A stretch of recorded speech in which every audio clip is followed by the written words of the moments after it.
বন্ধুরা, তোমাদেরকে শুক্রবার দিন দেখেছিলাম যে অফিস ফেরত কিছু কাঁকড়া নিয়ে এসেছি কয়েকটা। তো সেগুলো দিয়ে সানডেতে একটা নতুন রেসিপি বানাবো। তো দেখো, আজকে সানডে। কাঁকড়াগুলোকে ভালো করে উপরে খোলটা ছাড়িয়ে ভালো করে পরিষ্কার করে নিয়েছি। এবার একটু গরম জল দিয়ে ধুয়ে নেব ভালো করে। তো তারপরে দেখো কী করে এটাকে ম্যারিনেট করে রাখবো কিছু মশলা দিয়ে। দেখো, প্রথমে এখানে আদা আর রসুন বাটা আছে, আদা রসুন বাটা। এরপরে দেবো তোমার এই যে, এটা হচ্ছে বিরিয়ানির আমার সিক্রেট মশলা, বিরিয়ানি। আচ্ছা, গরম মশলা। তারপরে লঙ্কার গুঁড়ো, লঙ্কার গুঁড়ো একটু বেশি দেবো, কাঁকড়া তো একটু ঝাল ঝাল হলে ভালো হয়। আচ্ছা, লবণ,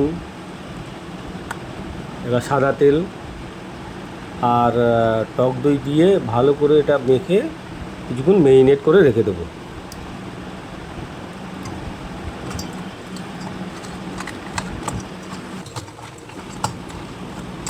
সব কিছু দিয়ে এবার একটু ভালো করে মেখে নিয়ে ঘন্টাখানেক মেরিনেট করে রাখবো। আর একটু আলু, কটা আলু নেবো, আলু একটু সেদ্ধ করে নেবো। ওই হলুদ, লবণ আর একটু কেওড়া জল, গোলাপ জল দিয়ে আলুটাকে সেদ্ধ করে নেবো। তোমরা দেখতে দেখতে ভাবছো যে জিনিসটা কী হচ্ছে, বা অনেকে বুঝতে পেরেছো যে কী হতে যাচ্ছে, এটা রেসিপিটা কী হতে যাচ্ছে। তো এখানে কড়াই গরম হয়ে গেছে, পেঁয়াজ দিয়েছি, একটা পেঁয়াজ কুচি করে কেটে জাস্ট একটু হালকা ফ্রাই করে নেবো। ফ্রাই করার পরে কাঁকড়াগুলোকে দিয়ে দেবো মধ্যে, দিয়ে একটু অল্প আছে আস্তে আস্তে হবে কাঁকড়াগুলো, মানে কষিয়ে নেবো। পেঁয়াজ হয়ে গেছে, তো কাঁকড়াগুলো দিয়ে দিলাম।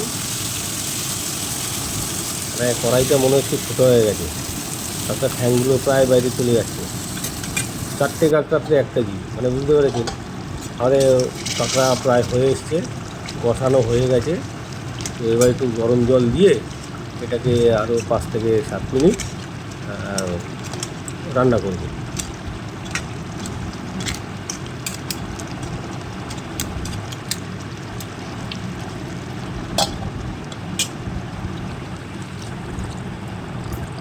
আপনাদেরকে সবসময় বলি যে রান্নায় যখনই জল দেবেন, গরম জল দেবেন, তাতে রান্নার মানে টেস্টটা ঠিকঠাক থাকে। তো এখানে ইন্ডাকশানে আমি চাল বসিয়ে দিয়েছি। এখানে 600 গ্রাম চাল আছে। অবশ্য 600 গ্রাম চাল এই কারণে, ছেলে তো কাঁকড়া খায় না, ওর জন্য আবার চিকেন করতে হবে। তো আমাদের ভাত হয়ে গেছে। এখানে হাঁড়িতে একটু ঘি দিয়ে তারপরে এবার ওই কাঁকড়াগুলো দিয়ে দেবো, দিয়ে কাঁকড়ার যে গ্রেভিটা ছিল সামান্য একটু দিয়ে দেবো। তোমরা নিশ্চয়ই বুঝতে পারছো বন্ধুরা কী রান্না হতে যাচ্ছে। যাই হোক,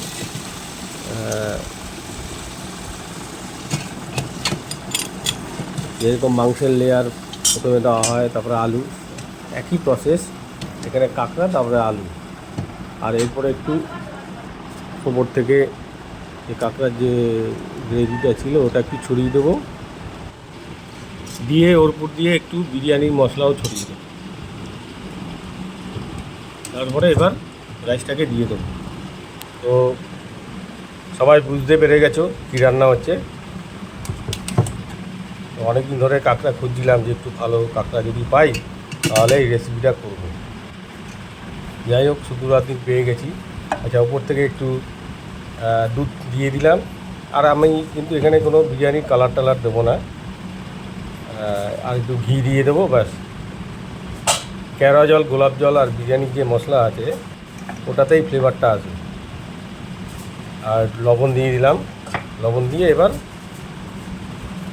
এটাকে অ্যালুমিনিয়াম ফয়েল দিয়ে ঢাকা দিতে হবে। তোমরা দূরে দেখতে পাচ্ছ আর একটা রাইস লাগানো আছে ওখানে, ওটা হচ্ছে ছেলের চিকেন। তো অ্যালুমিনিয়াম ফয়েল দিয়ে এবার মোটামুটি 20 থেকে 25 মিনিট সিমে দমে দিতে হবে। নিচে একটা চাটু দিয়ে দিয়েছি, রেখেছো। তো আমাদের রেডি হয়ে গেল ক্র্যাব বিরিয়ানি, কাঁকড়ার বিরিয়ানি। চিকেনের হয়, ভেজ হয়, সোয়াবিনের হয়, বা পনির বলো, ইলিশ মাছের বলো, মাটনের বলো।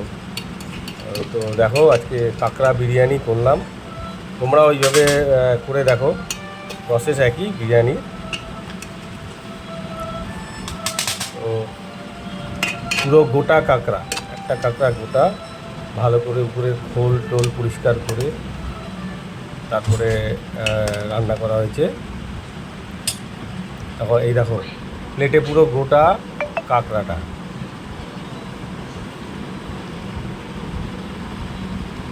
বাবারে কি গরম, সঙ্গে বুড়ানি। তোমরাও বানিয়ে ফেলাও আর জানাও কীরকম হয়েছে।